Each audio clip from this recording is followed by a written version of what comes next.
যখন তুমি পৃথিবীতে সবচেয়ে সম্পদশালীদের একজন হবে তখন তুমি নর্মালি হিউম্যান নেচার অনুযায়ী দুবার ভাববে না, কিন্তু না ভেবে কিছু করার কিছু খারাপ ফলাফলও হয় যেগুলো তোমাকে সময়ের সাথে ফেস করতে হয়।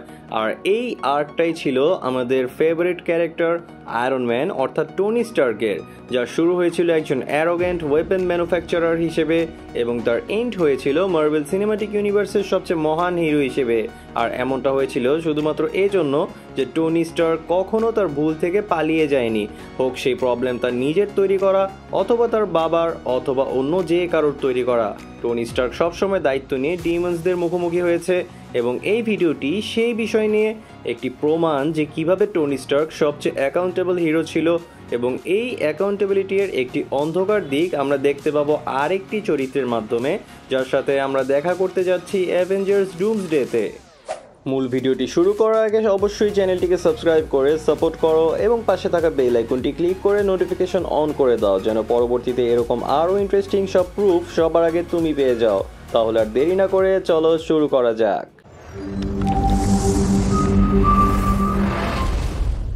দি আয়রন ম্যান। এখন 2008-এর ওয়ার্ল্ডের সামনে এলো আয়রন ম্যান, যেখানে ছিল টাকা আর খ্যাতির নেশায় ডুবে থাকা এক বিলিয়নিয়ার। কিন্তু হঠাৎই টনি মুখোমুখি হলো নিজের প্রথম ডিমনের, অর্থাৎ তার নিজের বানানো মিসাইলের। আফগানিস্তানের গুহায় সে জানতে পারে যে 10 রিংস তার কোম্পানি মানে স্টার্ক ইন্ডাস্ট্রিজের বানানো জেরিকো মিসাইলগুলো ব্যবহার করছে, তাও আবার টেরোরিজমের জন্য। স্টার্ক ইন্ডাস্ট্রিজেরই ওয়েপন্স ব্যবহার করে 10 রিংস গুলমিরাকে কবজায় নিয়েছিল। যখন টনি এটা জানতে পারে সে ইনস্ট্যান্ট ডিসাইড করে যে স্টার্ক ইন্ডাস্ট্রিজ এখন থেকে সরাসরি তাদের ওয়েপন ডিভিশন বন্ধ করে দিচ্ছে এবং এখন থেকে তারা অস্ত্র তৈরি করবে না। তারপর সে সরাসরি গুলমিরা চলে যায় এবং কিছুক্ষণের মধ্যেই সে পুরো এলাকা থেকে 10 রিংসকে শেষ করে দেয়। পাশাপাশি ওবাডায়া স্টেইন যে স্টার্ক ইন্ডাস্ট্রিজের আড়ালে এইসব করছিল, টনি তারও মোকাবেলা করার দায়িত্ব নিজ থেকে নেয় এবং সেটি পূর্ণও করে। তাহলে আমরা এখানে দেখতে পাচ্ছি টনি অ্যাকাউন্টেবিলিটি তো নেয়, কিন্তু এখনও বিষয়টা আরও আকর্ষণীয় হতে চলেছে। Son of his father. তো যখন দুনিয়া জানতে পারে যে টনি স্টার্কই আয়রন ম্যান, তখন রাশিয়ায় বসে থাকা আইভান ভ্যাঙ্কো এতে ক্ষুব্ধ হয়, কারণ আর্ক রিয়েক্টর আসলে শুধু হাওয়ার্ড স্টার্ক বানায়নি। আর্ক রিয়েক্টর মূলত হাওয়ার্ড আর আইভানের বাবা অ্যান্টন ভিঙ্কো মিলে বানিয়েছিল, কিন্তু দুজনের মধ্যে ডিসিশনস নিয়ে ফ্রিকশন হয় আর হাওয়ার্ড অ্যান্টনকে ডিপোর্ট করিয়ে দেয় এবং এখান থেকে শুরু হয় এক প্রতিশোধের আগুন, যা নিয়ে আইভান টনির সামনে আসে এবং দুনিয়াকে দেখিয়ে দেয় যে আয়রন ম্যান আসলে এতটা ইনভিনসিবল নয় যতটা মানুষ ভাবে। এবং তার আর্ক রিয়েক্টর, যার সম্পর্কে টনি সিনেট হিয়ারিংয়ে বলেছিল যে সেটি রেপ্লিকেট করা যাবে না, কিন্তু সেটি অলরেডি রেপ্লিকেট হয়ে গেছে। এই মুভি আইভানের চরিত্রকে নিয়ে আরও এগোয়, যেখানে সে হ্যামার ইন্ডাস্ট্রিজের সাথে মিলে এমন এক আনম্যান্ড ড্রোন আর্মর তৈরি করে যা রিমোটলি কন্ট্রোল করা যায়। এবং সেই মুভিতেই আমরা দেখি আয়রন ম্যানের টেকনোলজির কতটা মিসইউজ করা যায়, যেখানে শত শত বা হাজার হাজার মানুষ তাদের প্রাণ হারাতে পারত। এবং এই কারণে টনি অ্যাগেইন লড়তে বের হয় নিজের ডিমনের সাথে, যেখানে সে রেসপন্সিবিলিটি নেয়। যদিও আইভান ভ্যাঙ্কোকে সে তৈরি করেনি, বরং হার্ভার্ড করেছে, কিন্তু আজ যা ঘটছে তা তার বাবার ডিসিশনসের ফলেই। তাই আইভানকে থামানোর দায়িত্ব অ্যাগেইন টনিরই এবং টনি সেটা করার জন্য আবারও সবার সামনে আসে।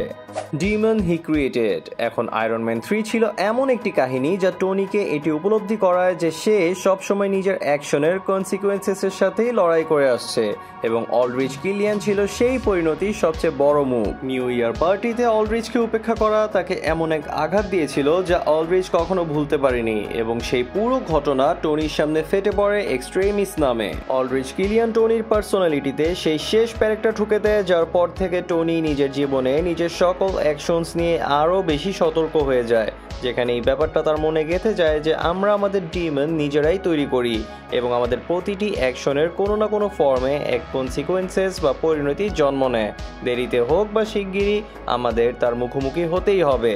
এবং হয়তো এই রিজনেই নিজের হিরোইজম থেকে জন্ম নেওয়া পরিণতিকেও টনি নিজের রেসপন্সিবিলিটি হিসেবে মেনে নেয়।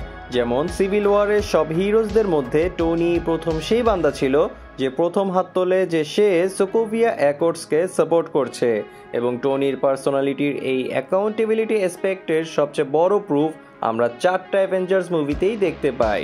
এখানেই সামনে আসে দ্য রেসপন্সিবল অ্যাভেঞ্জার। তোমাদের মনে আছে কি টনিকে অ্যাভেঞ্জার্স ইনিশিয়েটিভে একজন কনসাল্টিং এন্টিটি হিসেবে যুক্ত করা হয়েছিল, কোনো অ্যাক্টিভ ফাইটিং মেম্বার হিসেবে নয়। তো টেকনিক্যালি, লিগেলি অ্যান্ড নেসেসারিলি টনির কখনোই লড়াই করার প্রয়োজন ছিল না, কখনোই নয়। কিন্তু তারপরও যখন অ্যাভেঞ্জার্স মুভিতে লোকির প্ল্যান আনফোল্ড হয়, তখন টনি সেই ব্যক্তি ছিল যে কলসনের মৃত্যুর পর সবচেয়ে বেশি রেগে থাকে এবং সে তার মৃত্যুর অ্যাভেঞ্জ নিতে চায়। এবং আমরা সেটি দেখতে পাইও যখন টনি স্টার্ক টাওয়ারে একা লোকির সাথে দেখা করতে যায়। সে লোকিকে বলে যে যদি আজ আমরা হেরেও যাই তাতেও সমস্যা নেই, কারণ আমরা এর প্রতিশোধ অবশ্যই নেব। এখানেই তো অ্যাভেঞ্জার্স শব্দটি তার মানে খুঁজে পায়।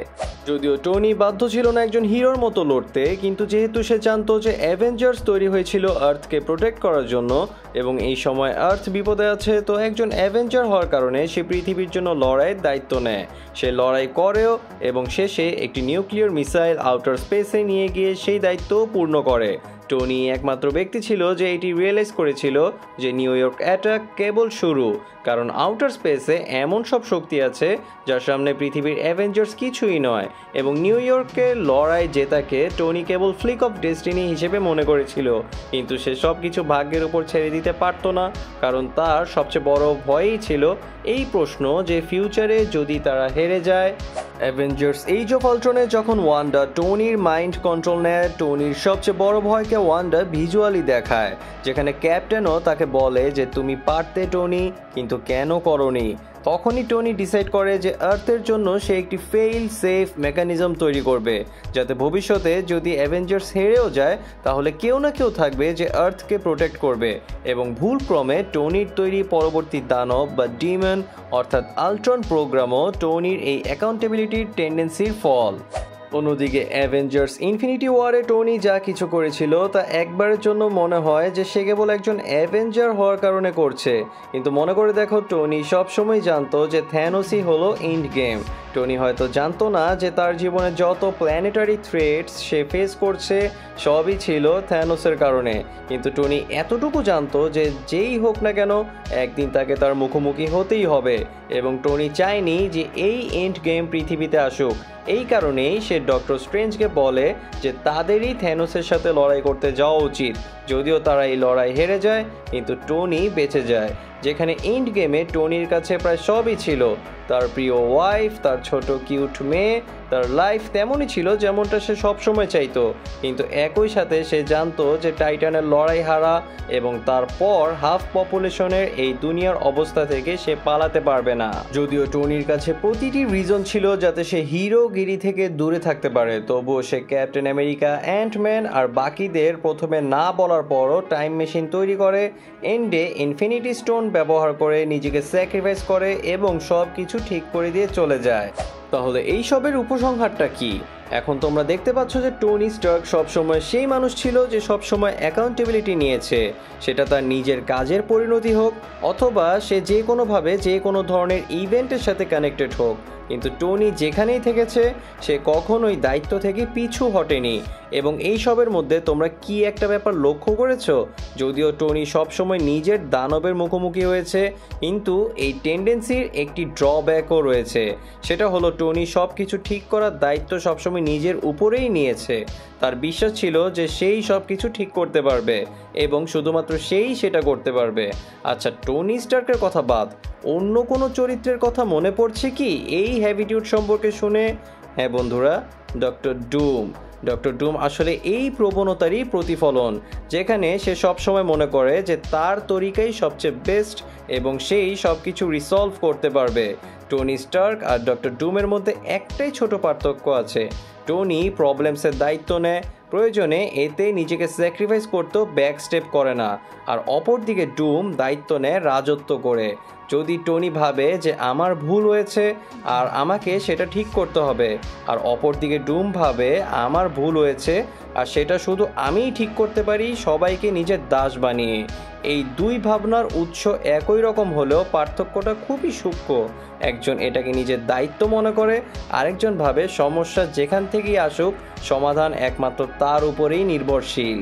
তো এই কারণেই বন্ধুরা ডক্টর ডুম টনি স্টার্কের পার্সোনালিটির শ্যাডো হবে, অর্থাৎ আমরা টনি স্টার্কের পার্সোনালিটির একটি ডার্কার ভার্সনকে দেখতে চলেছি। কিন্তু এখন তোমরা আমাকে বলো ডক্টর ডুম এবং টনি স্টার্কের নেচার সম্পর্কে তোমাদের কি মতামত? তোমরাও কি আমার সাথে একমত যে ডক্টর ডুম টনি স্টার্কের একটি ডার্কার ভার্সন হতে চলেছে, নাকি রবার্ট ডাউনি জুনিয়রের পক্ষ থেকে একদম নতুন স্টাইলের কোনো চরিত্র আমরা দেখতে পাবো? আসো এসব বিষয়ে কমেন্টে বিস্তারিত কথা বলি। ভিডিওটি যদি ভালো লেগে থাকে তাহলে অবশ্যই লাইক করে দিও এবং সাবস্ক্রাইব করে চ্যানেলটিকে সাপোর্ট করে দিও, এতে আমি পরবর্তীতে ভিডিও নিয়ে আসার জন্য অনুপ্রেরণা পাই। আমি ছিলাম সাইদ আর তোমরা দেখছিলে ইনফোস্টেইনমেন্ট। দেখা হবে পরবর্তী ভিডিওতে, ততক্ষণ পর্যন্ত স্টে কিউরিয়াস এন্ড স্টে ইনফোস্ড।